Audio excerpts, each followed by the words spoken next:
Up now, I would like to introduce to the stage Simon Minton, who's the strategy advisor at Acorn Collective, and Ed Dench, who's in commercial and business development, and they'll be talking about the future of crowdfunding. Can you please give them a very warm welcome?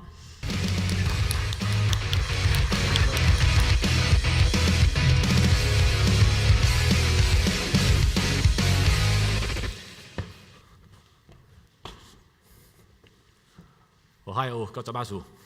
So my name is Simon Minton, and I have Ed Dench here with me. So who are Acorn Collective? We're a group of people. We've been working with each other for a long time. We've been building software companies for a number of years. We see a big opportunity in the crowdfunding space. And why do we see a big opportunity in the crowdfunding space? Because the market is huge and it's expanding very quickly. It's expanding exponentially across the globe. In fact, in terms of equity funding, it's actually overtaking, this year will overtake VC funding in terms of the amount of equity and amount of money being generated. But there are a number of issues, and we're going to explore the issues with the crowdfunding market in this session and what we think that we can do. I mean, we're all here for ICOs and crypto and decentralization, so how can we actually deploy new technology, new methods, new business models to actually make crowdfunding better, and that's really what we want to explore today. So probably many of you have heard of the main crowdfunding platforms, Indiegogo, Kickstarter, etc.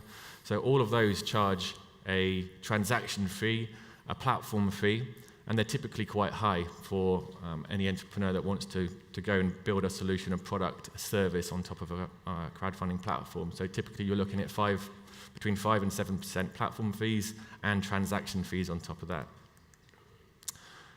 One of the big problems that we see is that less than 2% of projects are actually come from developing countries. So we've been out to various African countries, South American countries, we've been out to Asia. In the last few weeks, we've been traveling across various Asian countries, and we're seeing huge demand for entrepreneurs, from governments, from NGOs, from accelerators and innovators, that really they want to build out new products, new services. They want to drive innovation in their economy, but they don't have access to the right platform or the right tools to do that. So we see a huge opportunity to get this out, crowdfunding into new markets, which hasn't been tapped yet. Another big problem that we see is that only a small percentage, in fact a tiny percentage of applications are accepted by crowdfunding platforms. So this is becoming a big problem. And why is this? It's because most of the existing crowdfunding platforms are equity-backed. They've all taken $100 million, $200, $250 million in equity to build out their platforms.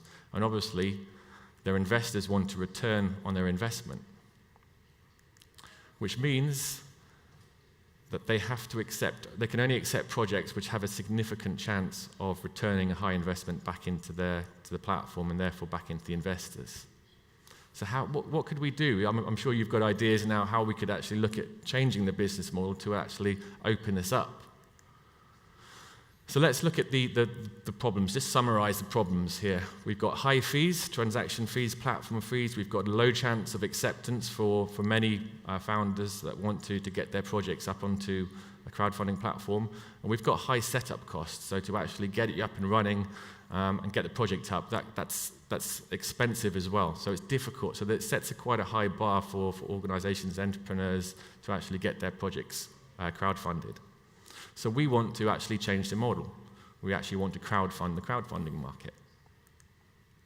So if you look at Amazon, we see a big analogy here between Amazon and what we can do at the Acorn Collective, and in fact what the many other companies could do in this market. So if you look at Amazon disrupted first of all the book market and then the retail market. They have bookstores.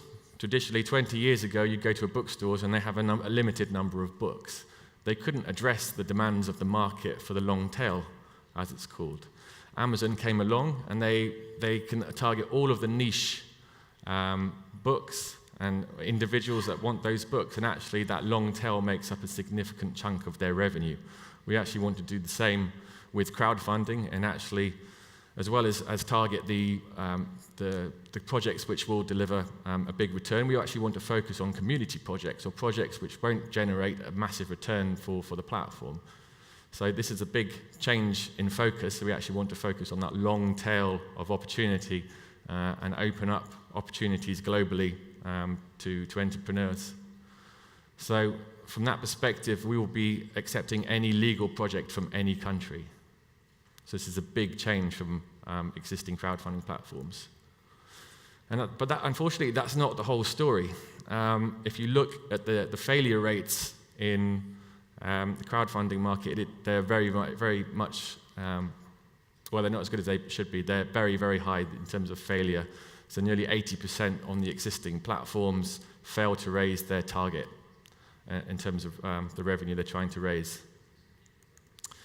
In fact, well, let's actually go back and look at why that is. So if you think about if you're an entrepreneur, and we've all been entrepreneurs here, we've built companies and we've sometimes failed and we sometimes succeeded. So the two of the biggest problems that I see is a lack of understanding about the market that you're entering. So you don't have enough data points, you don't know the subject matter, you don't know the domain that you're entering. So how can we look at providing those data points back to the entrepreneurs? The second thing is actually crowdfunding itself is quite a complex process. If you don't have the skills and you don't have the experience of creating a project and you don't know how to use crowdfunding platforms, that you're more than likely going to fail. So those are big problems. Actually, if you have already raised money, you've still got there's a significant chance that you're going to fail anyway. Nearly 30% of companies that raise their target actually fail. And again, there are various issues for this, but perhaps it's partly strategy. Perhaps, again, it's not understanding your market, not being able to articulate your value proposition. So there are all kinds of ways that we could help entrepreneurs and founders improve their offering, find their target market, find the target fit, and be able to articulate their proposition which is attractive to customers. And I think there's a one fundamental problem that we're seeing also with ICOs is that there's a lack of trust and a lack of transparency across all of these projects. In fact, 62% of backers didn't believe the project was legitimate. And that also impacts on further actually expanding outwards and getting more people to invest into projects. So if they don't really understand, if there's a lack of transparency, they don't understand who the backers are, and exactly how the project is going to work, then that's going to stall the project and it's going to probably lead to failure. So how can we address transparency and trust issues within the crowdfunding ecosystem? So let's summarize this part.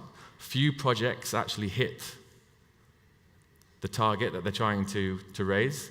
There's a high failure rate for companies that actually do raise that amount, and there's an endemic lack of trust within the ecosystem about the projects, about the founders. So how do we address all of those? So we think that there are significant ways that we can address these problems with new technology, and this is what we're looking to do at the Acorn Collective. So I'm going to pass over to my colleague, Ed, who's going to take you through our platform, but I think you can see that there are a number of issues that we can address, and this is how we're going to address them. Great, thank you, Simon.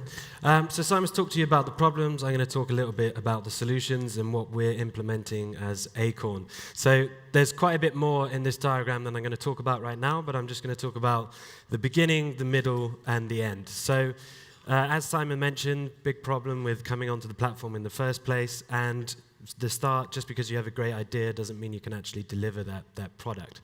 So we actually start off with e-learning, a cycle here where we need to understand a lot about the backer and make sure that they can go forth and use the platform and they can deliver what they say they're going to do. So we have some e-learning cycles. If they struggle with that, we actually connect them with a local accelerator or incubator. It's one of the reasons why we're here. And we use them as our boots on the ground as a global scale to actually support these startups. So they go into the platform, they create their project. Okay, and what we have in the middle in the delivery is something that we actually delivered for a previous business of our own, and that is an automated marketing system. So again, you've got a great idea, you want to create a new trainer business. It doesn't mean you know anything about how to actually get an audience into your raise to basically get those funds. So we can harness things like Facebook advertising and landing pages. In digital marketing, there is only really a few levers you can pull to deliver the best possible result, and we actually automate that right in the middle of the platform. What we also do all the way through, you'll see this payments and blockchain ledger at the bottom. We actually track all of the actions taken by a project. So we're starting to build this transparency about these founders, and I'll come back to that in a second. So let's say that they've been successful, they've used all of our tools. We have lots of affiliates that we're bringing in, HubSpot, to run the social media, so we can actually track it all through the platform. Let's say they've been successful, they've got 100 grand. Currently, right now, with Kickstarter, they get their 100 grand, they walk off, and they say, okay, we're going to make those trainers now, we'll let you know when we made them, and hopefully as a backer, you receive your reward. So that's kind of the end of the journey at the moment for a lot of platforms. So what we're doing is actually we are taking them further, and we are using what we call transparent blockchain crowdfunding milestones. And what that means is once you hit your raise, you'll then get your first tranche of funds. You take that money, you go forth, and you basically do what you said you were going to do. And you can access through our marketplace anything from manufacturing, web design, social media. It's vast. And you go forth and you deliver it. And if you hit your milestones, then you get your next tranche of funds, and so on until you actually deliver that product. So what we've now created is actually trusted, transparent crowdfunding, and that's something that truly is missed within the market at the moment.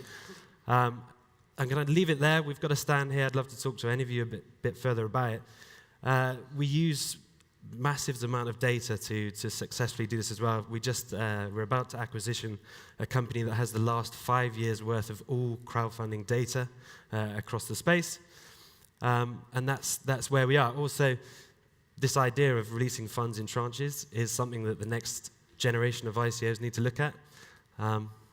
Thanks for listening. Cheers.